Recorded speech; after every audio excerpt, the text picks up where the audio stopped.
This is the Aftermarket Radio Network. Hey everybody, Carm Capriotto, Remarkable Results Radio in another Town Hall Academy. Okay, episode 397, that means 397 weeks of doing this. How exciting. It's one of the most favorite podcasts that I love to do in these Town Hall single subject forums. Always my pleasure to bring the best insights and knowledge that I can to the automotive aftermarket. Hey, before we get started, lots going on today. Of course, we're doing soft skills.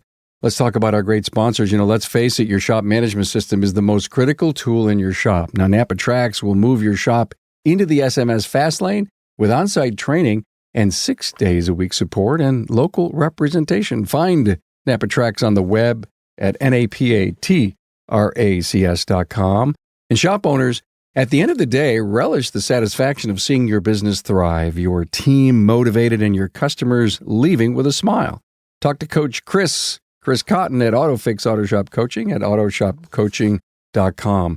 And are you ready to optimize with today's class? Well, in just 5 minutes daily, just 5 minutes, boost knowledge retention and improve team performance. Start seeing results today.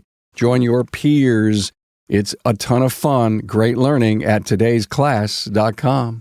Hey, hope to see all of you at ASTA out in Raleigh, North Carolina, September 26th through the 28th, astaexpo.com. Look at my panel. Hi, Carm. What a beautiful, beautiful panel. And that includes you guys, too. Thanks, Carm. Always great to be here. Rachel Spencer is here from Spencer's Auto Repair, Crum, Texas. Hey, Rachel, I encourage you all to go rewatch or listen to a Aftermarket Weekly show, 169. We did a show on racialisms. That was so good. Darrin Barney's here, the CEO of Elite Worldwide and co-owner of Barney Brothers Off-Road and Repair, Grand Junction, Colorado. Hey, Darrin. Hey, Carm. How are you? Good, man. Bill Snow is here, VP of Franchise Development and Operations and shop owner of Red Air, Cleveland, Ohio. Hello, Bill. Hey, Carm. Hey, you guys have been all just incredible contributors, so I appreciate you being here because I know you've got a lot of passion about speaking about soft skills. Before we get started, though, Darrin, you've got something going on with Elite, and I would love to hear about it. Oh, of course. Yeah, no, actually, we've got Fly with the Eagles, our business management training course coming up November 7th through the 9th in Raleigh, North Carolina, and Joe Marconi and Matt Lofton are teaching that. So it's a 3-day course. We partner with ASTA and Jasper and Napa to really get a good low price on it too. So that's exciting. And then we have our big event coming up in January, the 24th and the 25th in Dallas. That's called Ignite. We're going to have a lot of Lean Six Sigma training and a bunch of big speakers and just exciting stuff coming up. So yeah, thanks, Carm. Thanks for asking. I got to tell you, Lean Six Sigma, it's huge today. I have to tell you a little story. It was Christy Hudson one day that she designed the walk path in her shop on doing an oil change, and it looked like a plate of spaghetti. It's amazing how many extra steps technicians take, even your service advisors, everybody does. And they made all kinds of moves so that they can improve productivity. So anyway, that's cool. Glad to hear that. Now look, soft skills. Just recently, last week, advisory board for our local college that I'm on. Our dean was there. She's at every meeting, and she started to talk about soft skills. And I looked at her and I said, wow, I'm doing an episode next week on soft skills. And she's realizing, and so is education, that there's a huge gap in the students. And part of the question at the table, everyone, who's responsible for this? It went around the room. Is it the parents? Is it the supervisors? Is it the mentors? Is it the educators? And all of a sudden, well, it's not really mine, it's the parents. None of it's getting done. On my little mini list, and I know we're going to talk about this stuff, it actually came up at our advisory meeting. Eye contact, shaking hands, the ability to sign a check, and the professional interaction.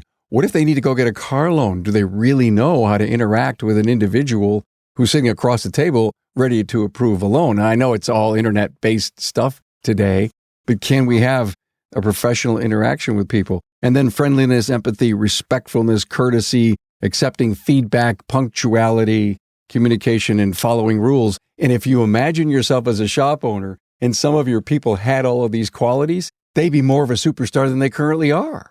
I'm not passionate about this, am I? So let's start at the number one thing. And Rachel, I know every one of you want to talk about communication.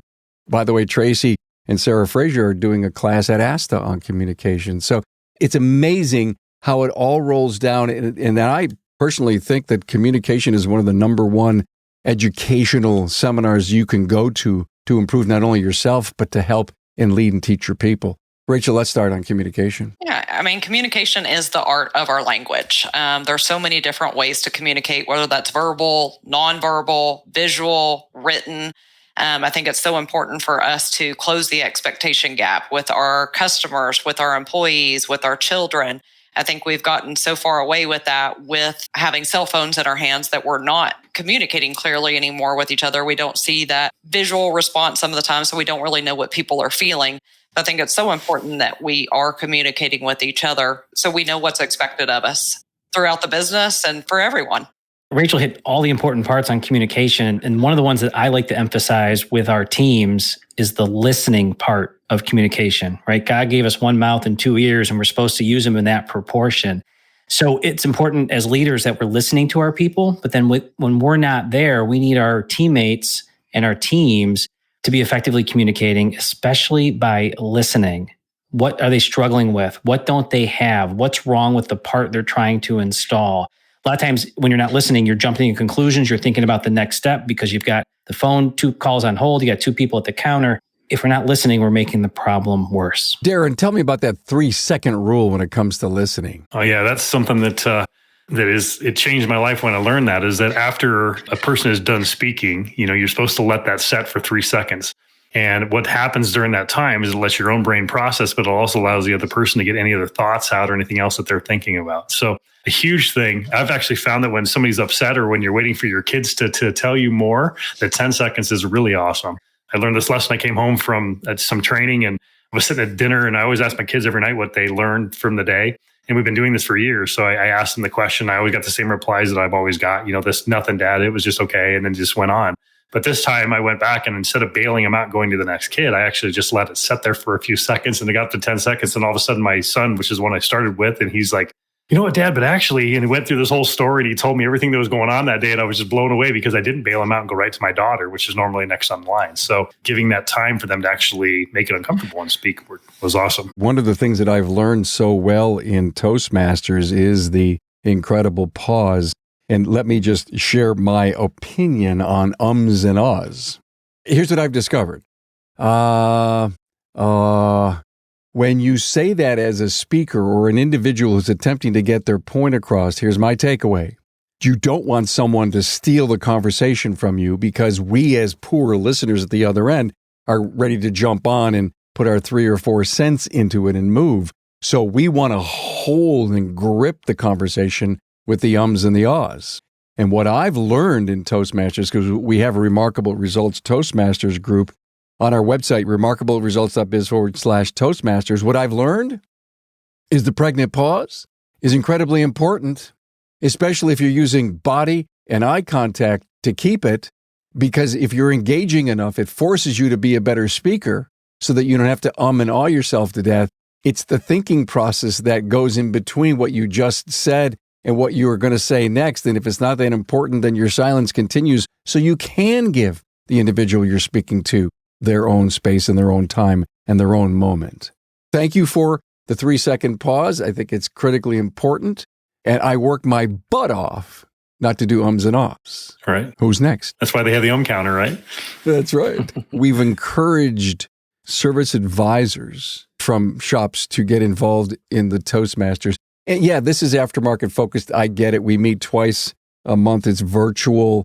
The learning has been just off the charts and really incredible. By the way, my daughter Tracy became president of our group this year. We're happy for her. Hey, one thing to add on to the Toastmasters. So not everybody has a Toastmasters chapter, and if they're unable to maybe even join yours virtually, Carm, one of the things I found is when our team members are involved in the Chamber of Commerce or B&I events, they get better at public speaking. They get more confident with how they're communicating. And a lot of times in those settings, you have to do it in a confined time. So I've seen a big growth in our teams that attend chamber events regularly, attend B&I events regularly. their communication, their verbal communication, and their body language is that much better. And that relates in better team relationships, better team communication, but also across the counter to our clients. Bill, let me stay with you and talk about empathy. Sometimes it's a word people don't quite understand, but it is a powerful soft skill. It is. If someone doesn't grasp it, and I guess kind of level set it, it can be a little something different to everybody, but it's really understanding the position of the other person or the situation of the other person, understanding that so that you can more effectively relate with them. That can be so helpful in negotiations, so helpful in communication, selling, getting jobs dispatched. And when you start working with your team and talking about empathy, and it's really something you have to talk about. You're just not going to say, hey, we need to be more empathetic as a team, high five and leave. It's something you need to talk about. You need to role play it with them. You need to re-role play when you're listening to your phone calls, or you'll overhear maybe a conversation that didn't go well at the counter. But when we start to understand the position or the situation or the constraint that the other party is dealing with, we can start to craft our response so that it meets them, not where they are necessarily, closer to where they are, but it's going to be more of a happy medium. It also helps us on the other end more effectively communicate where we're coming from, because now we understand where they are. Yeah, empathy is such a huge thing. I love Stephen Covey's his analysis of it, 7 Habits of Highly Effective People, and it talks about difference between sympathy and empathy is that sympathy means that you're standing by the river and you're watching a baby get washed down the stream. And so you stand by or you jump in, then you get washed down the stream with it. But empathy means that you do your best to save the child and also save yourself and work together to come up with a solution. And of course, apathy means you just let the baby go down the stream. But when it comes to dealing with people, it's important that, we go into it with that right attitude, especially as a service advisor. You got somebody that's complaining about money and not having a lack of it, or somebody comes in and is complaining about things. It's okay to understand and work with them through it, but you don't want to get wrapped up in it. And all of a sudden the world's going down in flames. Nobody benefits that way. I've got to say that I learned what empathy was many, many years ago in a seminar. And they described that the individual, they hit their thumb with a hammer. They're doing a little nail and hammer thing, and they literally almost crushed their thumb. And the individual said to them, "Oh, I feel your pain. I'm so sorry for you." And they say, "No, you don't feel my pain. Give me your hand." And so that was the difference between sympathy. I had sympathy because he hurt his thumb, but empathy would have been, I share your pain. And I love that. And I think that helps put things in perspective, Rachel. For sure. I think that we've got to model it to not just our employees, but to our kids and our customers and everyone. We've got to teach them the perspective. And what Bill had said earlier is we really have to promote active listening. They have to know that we're actually listening to them, because if we're not listening to them, we're definitely not going to feel empathetic to what they're saying to us. One thing we do together as a team is we do a program called Fix My Ride twice a year. And we go out and help people that are not able to fix cars themselves. And that really teaches us more empathy than anything, because we're going out there and we're truly connecting with these people, and we're feeling what they feel, and we're seeing their tears, and we're feeling those hugs when they give us a hug back when we're able to fix their car. So I think that's really important, that we're able to defer any judgment and teach our staff that we're not judging these people. We're there, no matter what their circumstances are, we're there to help them, and just demonstrating our empathetic communication with them. And just, it goes into everything that we do. And I think it's important that we teach our kids that, because we are all different, but we are all one. We all love each other, and just teach each other that we're all there to help each other. We rise by lifting others. I've got this wild idea, because that's what happens to me. I get involved with superstars like you, and I'm sitting here, my mind's going 8 miles a minute, and I'm thinking, a morning huddle. Couldn't we put an agenda item called empathy? And someone says, I felt the pain of my customer because they didn't want to spend this money. Something happened to the vehicle. It was an inconvenience for them. And tell the story that I felt like I was on the other side of the counter with them, feeling their pain. And when we can feel that, I believe the trust that we're looking to build with clients gets stronger if the individual has an open, wide view of what empathy is. I think empathy should be on a weekly huddle. I think it's so important for our staff to see that, and see that we're humans, and our customers to see that too. It's not uncommon for me when I know that a customer's having a bad day that I'll just say, is it okay if I give you a hug? And it's just that little gesture that it means the world to them, just to know that you care. I mean, it's a hug, but to them, it means so much more.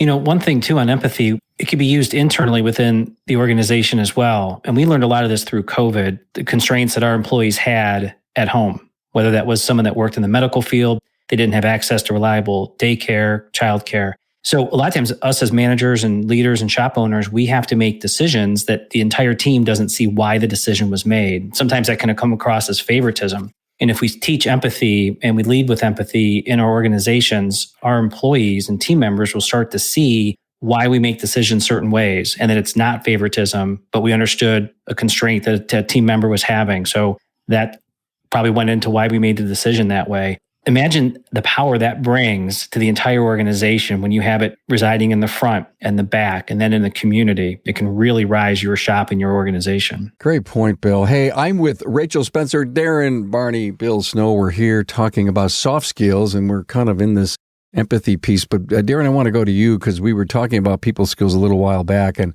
about this eye contact thing and how critical it is as a soft skill. Think about it, like Rachel said earlier, we're so wrapped up in our phones. There's a great book that you and I talked about a while ago called The Comfort Crisis. And it just talks about how this we're going through crazy times. As human beings, we were never wired to be in front of a screen as much as we are. And so we have lost touch of that human element. I was reading somewhere, I don't even remember what the number was now, but these kids are getting less than whatever it is, 5 minutes a day of eye contact with their parents, some crazy number. I should look it up because it was fascinating to me to hear that. But it's right though, because the kids come home, they're in their phones, you're in your phone, you're on your computer, whatever it is. And with that eye contact, we're just not having it like we used to. But having eye contact is huge with people, especially as a service advisor or as a manager or whatever, and you're dealing with an upset customer or you're dealing with somebody that is apprehensive and you can actually stand there and look into their eyes. It really makes a huge difference. It's just like right now, if I look at the camera and anybody who's watching this, they can see that I'm looking at you through the camera, right? But if I look over here and you were having a conversation, it's like so that connection is gone. But that's how important it feels to your customers, to your kids, to your employees, to everybody you deal with. Make eye contact. Somebody once taught me that, if you walk away from a conversation, you don't know what color eyes they had, you weren't really looking in their eyes, you weren't paying attention. And I thought, wow, that's a great thing to remember, but we always need to pay attention to what are the color of the eyes. When you're looking at them, really pay attention because they can feel that connection. I love this story. And before you all other comment, I learned something a long time ago about eye contact. Here was the gist of the story. Are you uncomfortable looking at both eyes? And a lot of people are. There's two eyes to look at and I keep moving around. And the secret was just look at one eye. Yeah. Someone recently talked to me about eye contact and they said, Bill, I'm going to challenge you. When you're talking to someone, you look at them so fierce, not with a fierceness, but just focus in on them to the point where it becomes uncomfortable for you. Maybe not them, but you're like, I can't take my eye off this person. I did that. And the connections I was making with people, whether they were established relationships or new relationships, seemed so much better. And I don't think anyone got uncomfortable because I talked to those people again afterwards. They didn't run away thinking I was some weird person for staring them down. You didn't get arrested? Yeah. Not that time. Creeper. That's awesome. I think eye contact's so important too. I did an interview with a technician last week and he kept looking down at his phone the whole time. And to me, it just showed that he had no interest in being here. And I'm like, why would I want you to work for me if you're not even making eye contact with me? This is probably the most important step in your journey with us is getting hired and you're not looking at me. So anytime someone's not looking at me, I'm concerned, one, are they even paying attention to me or do they even want to be here? So right. I think eye contact is so important just to show that you are invested in that relationship and the conversation that you're having. Is it a crutch? Of course it is. Yeah. It's uncomfortable. It's like there's many different sides of this because sometimes your brain wants that next fix, so you want to scroll, you want to know, but a lot of it is just we're uncomfortable. Especially this younger generation that's not used to having these conversations. They're used to texting rather than talking. I see it with my kids and I'm like, why don't you just call? Well, I didn't feel like I was just texting. It's like, well, yeah, but this is a big deal. You just did a great job on your test. Why didn't you just call me? I just figured I'd just text you. It's like that whole connection of it's uncomfortable. It pushes them outside of the comfort zone. So, just like on meetings though, once again, if you're on a Zoom meeting, I know that a lot of us are doing in-person stuff, but it's something that if you got somebody that's always looking down like this, it's that verbal body language. I'm showing you guys that nobody's important, right? It's so important that we just do our best to be connected. Yeah, I tell my son all the time, you need to get comfortable being uncomfortable. That's right. because comfort never comes from, comfortable places. So you're not going to get there. So get used to it, buddy. That's right. You have to grow. You stretch to grow. Let's face it, your shop management system is the single most important tool in your shop, period. NAPAtrax was built from the ground up to make your business more profitable and efficient. We provide an extensive set of tools to increase and track profitability in real time. NAPAtrax offers the industry's best post-sale support, hands down, and we train your people on site. Yep, on site. And we offer remote refresher training 10 times a week, and customer support is open 6 days a week. Give us a call, visit the website, or join our Facebook community today to learn more. We'll prove to you that Trax is the single best shop management system in the business. NAPAtrax is always customized and tailored for you, whether you're a one-man shop or a large multi-bay or multi-location company. After all, it's your shop, so it's your choice. Visit us on the web at NAPAtrax, that's NAPATRACS.com. In the world of auto repair, every shop has its unique rhythm and challenges. Now at AutoFix Auto Shop Coaching, they understand that one size does not fit all. That's why we offer personalized business coaching, tailoring our advice to meet your shop's specific needs. Transform your operations with strategies and tools to streamline your workflow, reduce waste, and skyrocket productivity. And when it comes to the numbers, we've got you covered. Our financial management guidance helps you master your finances from cash flow to profit margins, ensuring your revenue grows stronger every day. AutoFix Auto Shop Coaching, empowering your shop to achieve more. Ready to shift your gears toward success? Visit us at autoshopcoaching.com. Hey, Carm here, suggesting you discover a smarter way to train your entire automotive team. Experience powerful, bite-sized training sessions accessible from any device in just 5 minutes daily. It's perfect for technicians, advisors, and managers alike. Today's class prepares your shop for sustained success by reinforcing crucial knowledge. Plus, add a competitive edge with our leaderboard to make learning fun and rewarding for everyone. For effective training that delivers, turn to todaysclass.com. All right. What about the schools? I just recently read that a lot of the schools are saying cell phones in the locker.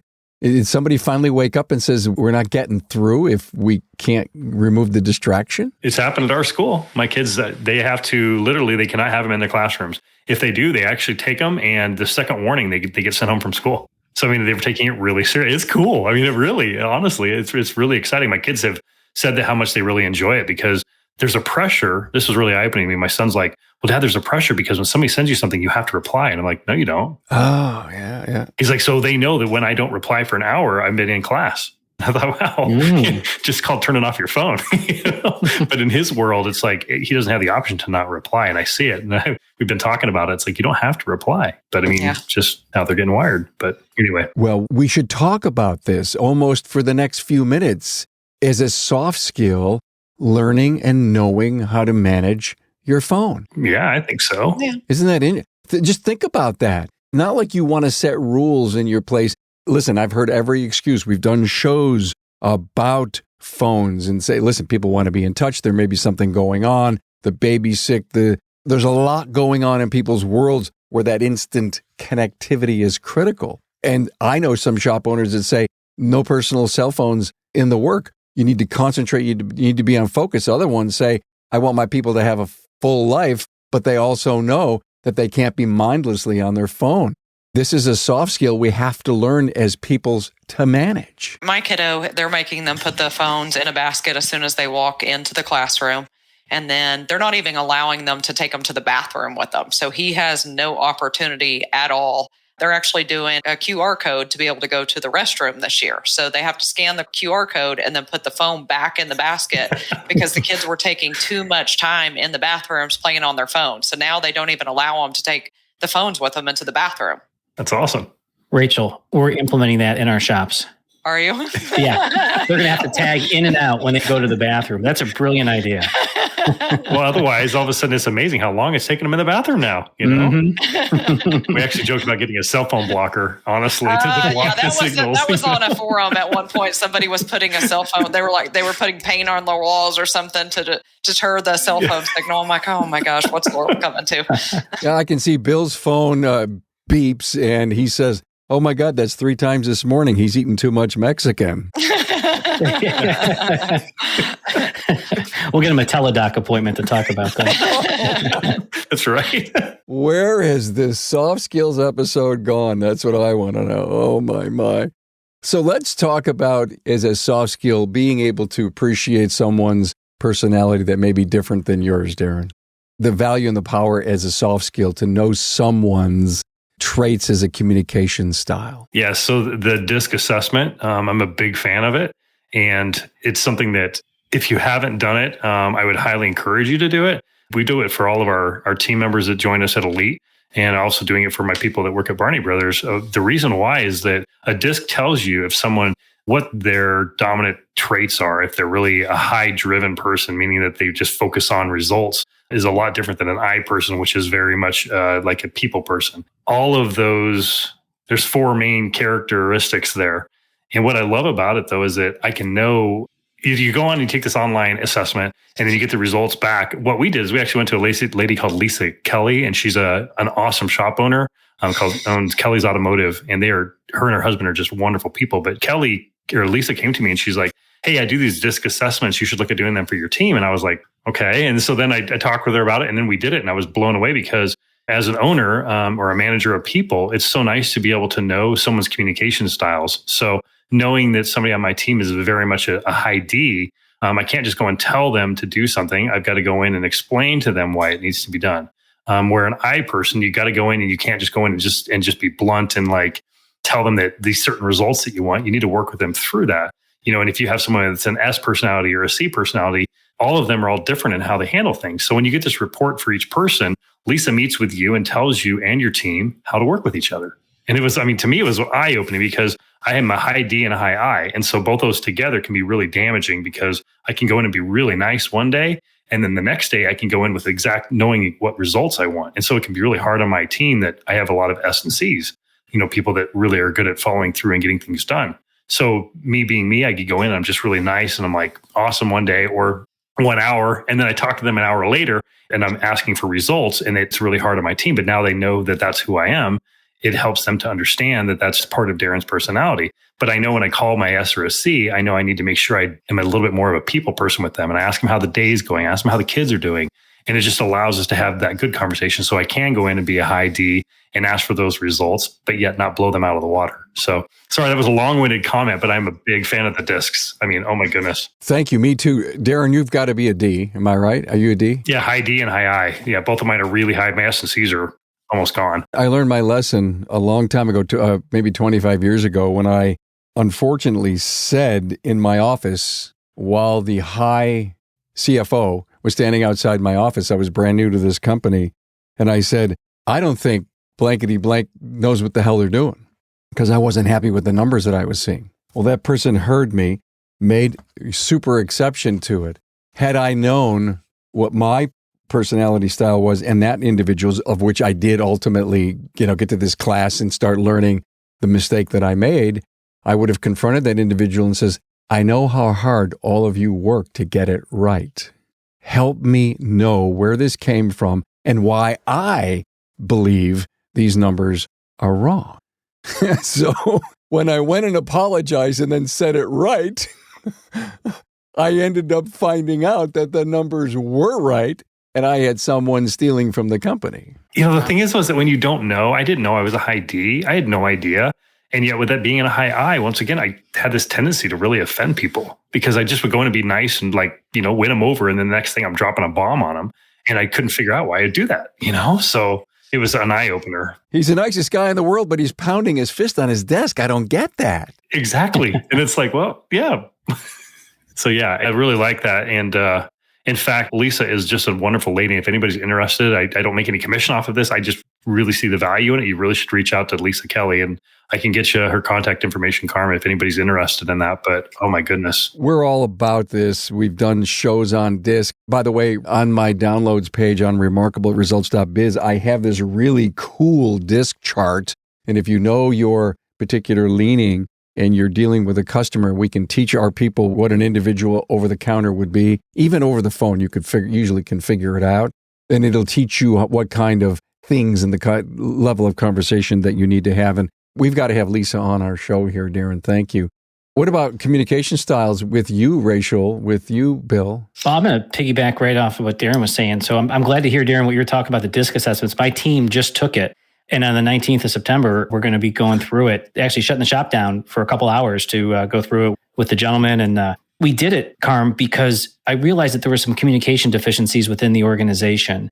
And as much as I could coach the manager that he has to approach each individual differently, I had no way to really back that up other than saying they communicate differently, they are different people, they are humans, and they're motivated differently. And I thought, how am I going to get that data? How am I going to get that information so that he understands how and why and what? And DISC is where it seemed to be. So I'm excited later this month to kind of see how that plays out. But then more importantly, how does it help the team develop and become better and deliver better results for our clients? Bill, it is awesome. I'm so excited for you. Yeah. I mean, literally, like one of the people on my team, I'm having a hard time connecting with her right now. And I was studying her DISC a couple of days ago, and it reminded me that family is very important to her, and I need to get back to connecting with the person again. And, I mean, it's so cool to me, though, because I really was feeling like we were drifting apart.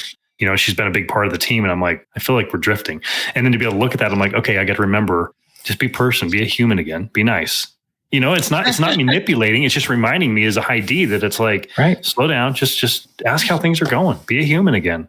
That's awesome. So I'm excited for you, Bill. Honestly, it's so cool to be able to have that. I even have my kids all take it. And my daughter and I were butting heads for a really long time. And then to be able to know that she's a high D, it changed our relationship. Literally, it did. We were, not to go on a little bit of a story here, but we were at a boxing championship thing, and she's, 15 and she's a really driven person. We were butting heads in the hotel room. We're talking about this, that, and the other. And I just got a DISC result back from one of my employees. And I said, you need to take this. So she took it and it came back. She's a high D. And our relationship has been entirely different since then. Because it's like, instead of me just saying, sweetheart, you got to hit here, you got to do this, you got to do this, you got to duck. It's like, I had to explain to her why those things were being done. And all of a sudden, it changed everything. And literally, our relationship has been so much better since then because we both are high Ds. We know that. It's like dad's he's just a high D. And it's not personal when he says things. I know now about her. When she tells me, I don't want to talk to you tonight. I'm like, okay, I know what it is. It's just, she's a high D and she's just in her head. I give her a few minutes. She comes back and we talk and everything's good. But before I blow up, it's like, what do you mean you don't want to talk? No, this isn't how we do things here. And it's like, it's just knowing. It's so powerful. I mean, even with your kids, right? I mean, even with the same personality or the communication style, if you know the one that you're talking to, you say, oh, I'm talking to me. How does me want to handle this? I know. You totally get it. Right, exactly. We took a similar test here at our shop, and I think it helped me a lot. Like y'all had both said, that just knowing what personality our employees have. I took the test and I shared my results with all of my staff so they know how to interact with me too. It's not a secret. So I just presented that to them. I work at a 99% more accurate standard than probably most Americans. I'm very impatient. I move at a fast pace, and I want my employees to move at that same pace. But once I got their results, I found they don't operate the same way I do. I have a service advisor up at the front counter right now, and she is very accurate as well. But she has to triple check things to make sure that everything is okay. Otherwise, it causes her extreme anxiety. So she doesn't move as fast as I might, but she moves with more accuracy when she does it. So I had to slow my roll a little bit and notice that she's going to get it done. I trust her, but she's going to get it right because she works with such accuracy there. So that was important for me to see how they interact with each other and interact with me, and that they can see the other side of it as well, so they know how to interact with me. Get it right. Wow, that's a heavy statement, huh? Get it right. Yeah, wow. Let's talk a little bit, Rachel, about our counter and the power of soft skills that are so necessary to have great client interactions. And how does an individual learn the soft skill of conflict resolution? I think that's something I can't say that I've learned it all the way yet. I think that's something, it's a work in progress always, because every customer is a little bit different. We don't know how we're necessarily going to do it. There's always going to be difficult situations and different circumstances. But I think that goes back to the whole thing of having empathy and just understanding where they're coming from, that helps with our conflict resolution, and taking that 3-second or that 10-second pause and just really hearing them and asking them, what can I do to make this better? Is it they can't fix their car and they don't have the finances to do it? Can we help them with financing? Is it a position where they're upset with us? What can we do to resolve this issue? But I think it really comes back to the listening skills to help with that conflict resolution and to use those listening skills and our empathy to help us get through that conflict up at the front counter, even with our employees. It comes back to the empathy and listening. Phil, am I crazy by talking about all this huddle stuff? There's a reason I'm saying this. First of all, let everybody in the shop listen to this episode on soft skills and let them all take a piece from it, a gold nugget. As I said a little earlier, let's put empathy on our huddle maybe once a week. And why once a week shouldn't we add soft skills? And my point is there's so many areas that we can talk about. If it's part of our job is to teach and to help and mentor our team into the soft skills that in many cases they've never learned, or they stumbled, Darrin, by understanding communication skills and, slobbering to learn things or driving home says, well, I did something really stupid today. And why? Maybe by putting the words listening skills and empathy and problem solving and friendliness, all this, every week we take a different soft skill and we toss it around and the learning happens. We should be doing that in the huddles. Yeah. So, a lot of times the morning huddles, and this is true at my shop, we're talking about what didn't work well yesterday, what went well yesterday, what parts broke out of the box, what parts were ordered wrong. We're talking about all those operational things. And rarely do we get to talk about how somebody went above and beyond, or how we saved the day for a client that was in from out of town. Maybe how two of the employees resolved something together or teamed up on something. And it should be part of the agenda. Absolutely. So I just implemented something because I was trying to get my team to work better together without me giving all the attaboys. I wanted them to give each other attaboys. So we implemented a coin system. So I bought these cheap little coins on Amazon. They're little gold coins. And I gave each of them 20 of the coins. And I told them, whenever one of your coworkers does something good, or you just feel that they've had a positive attitude or something like that, I want you to give them a coin. And once you've got 20 coins, you can come to me and turn those in, and you can get an hour off. You can get a $50 gift card, or you can choose to get pizza for the team. And I will tell you, out of all the employees, they have always picked the pizza party for the entire team. And it is a huge morale booster here in our shop. It's not me they're giving each other the attaboys by the coin system. That's great. That's cool. But I think that we got to remember that it starts with us as owners and managers, that empathy starts with us. And if our team knows that we care about our customers, we know that we care about them, it translates to our customers. You set that example and they follow what you do. And so if the customer, this pain in the rear customer's there and you've had all kinds of problems, and then they leave and they hear you talking bad about that customer. What a jerk. I can't believe they were like that. And they hear you talking about that. They see it's okay for them to do that. So we've got to remember that when it comes to empathy, dealing with other people, someone calls in sick, and are you talking to the rest of the team going, I don't think he's really sick. You know what? I knew it last night. He went to that concert late. You're setting that tone for the rest of the team. You know what? You want to have that conversation with just you and your manager behind closed doors. And, you need to talk about those things, fine, but don't bring the rest of your team into it. But we just got to remember that the rest of the world is watching. We're always on stage as an owner or as a manager. Great point. Anyway, back to problem solving. I think it's something that was missing a lot in the generations today. And problem solving is something that a lot of people don't know how to deal with it. I mean, they go right to ChatGPT or they rely on others. And I think that teaching people to actually think is a huge thing. And that's why on that bullet point that I sent to you, it talks about setting aside think time. And that was a life changer for me when I realized that all of the famous people that I've looked up to and admired all set aside time to think. And Phil Knight is one of my heroes. What he did with Nike is incredible, from him being who he was, that nerdy, geeky little guy, to growing into, building Nike. And one of his secrets is that every night he would sit in his recliner and he would sit and think about the things and stuff that was going on in his life. Henry Ford was a big thinker. It doesn't matter. Steve Jobs, I don't care who you study, even Rockefeller was a big thinker. Teaching them that it's okay to not have an answer right then and there, that it's okay to actually think through things and really come up with a solution before they come back to you for a problem, if that makes sense. Somebody was talking about that earlier about, you were actually mentioning that before we started, Carm, that going in and just complaining about something and not having a solution is really frustrating for an owner. I'd rather know that you put some thought into it and then I'll help you work through it. But you come and dump something on my lap that you haven't thought through. I'm not a big fan of that. Think through it and come to me with some ideas and I'll help you. Let's work through it. But to come in and dump it on my lap and say, you know what, we're getting low billable hours, and then storm it off isn't going to work. And tell me, what are some ideas you think we can do to improve the low billable hours? Let's work through it. I'd love to hear your thoughts. But teaching them to think, especially with the distractions of phones and all the stuff we have going on around us, people need time to just be alone and just think through things and figure out their problems. So that's why I put that down, is I think how important it is to really teach our people that, of course, I'm not saying we're going to get analysis paralysis, or we're just going to sit down and think about everything into really great detail. But big problems, big things, sometimes, take a little bit of time to solve them. That's a great soft skill. I mean, and something to talk about inside the business, and that would be think time. It's huge. It is huge. It was a big learning experience for me, was going from being in the shop and running around, chasing my tail, putting out fires, answering phones, and feeling all so important all the time. And then my coach was like, it's great that you're doing all this stuff, but to really grow the business, you have to be working on the business, not in the business. It's this phrase we hear all the time, but my life changed when, you've heard the story, Carm. My ginger literally locked me in the office. She locked me in there. They took my phone out. They took my computer out, and they put a yellow sticky note on the door. And it said, do not disturb. And I kept that, and my sticky note is still on that desk.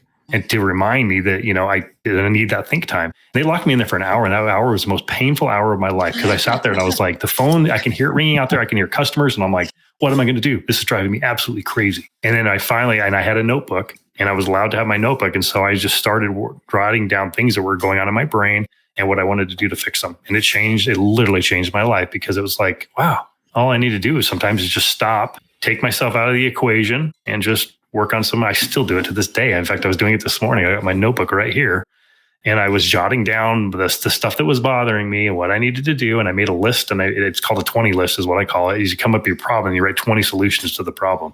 And that's hard to do. Do you think about it? It's like, it should be easy to just come up with a couple solutions, but to write 20 different solutions and next steps, it takes a lot of work. But I now enjoy doing it, because now I got a plan for the stuff that was bothering me. I'm good. I let it go now until I get frustrated again and have to do it again. It takes creativity too. It does, but it's hard, because I would much rather just sit and look at my phone or go into emails or do all this other stuff. But when you have to sit down and focus, it's hard, but it's so rewarding when it's done. I'm like, I need to remember to do that. Instead of letting things overwhelm me, it's like, just sit down, just go through your list. You got this. Very, very powerful stuff. Thank you. You brought up Phil Knight and Nike. Yeah. Oh my goodness. Yeah. Anybody ever remember way back when he first started what the image of one of his early ads was? An individual. Like the Aztec or what? A little tiny runner on this big landscape, if you will. And the line below it, anybody remembers what the slogan of the company was? I don't. There is no finish line. That's right. Throw that in one of your huddles as a thought. Wow. I don't know if we accomplished what we wanted to accomplish, but this was really a fabulous chat amongst great peers in the industry. Let's go around the room. Anything that maybe you wanted to cover or didn't, or a summary, let's put a bow on it. We'll do Bill, Rachel, and then Darrin. Bill? Your final, Bill Snow from Rad Air. Yeah, thanks. This was great topic. I hope it helps the listeners. Two real quick things. So, we were talking about problem solving, and this came up just today. One of our locations, it's owned by me and a business partner, and our manager there is constantly coming to us with, I need this, can I get this? And today we told them, listen, if it's under $100 and you think it's the right decision, just make it. You don't need to call us. So put those parameters there for your team. Give them guidelines to make decisions, and then you're going to be able to review those. And the other thing I wanted to share real quickly is this came up in a huddle just this week. A manager was complaining that nobody was, there wasn't enough help at the end of the day to pull cars in.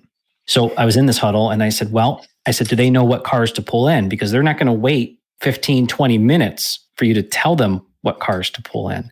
So there was a big, okay, I will have those cars ready to go before 5 o'clock so they know what's coming in for the night. So, if there's problems in the shop, make sure that everyone understands what part they own, how they can influence that and get that problem solved. Solutions sometimes are right at the end of your nose.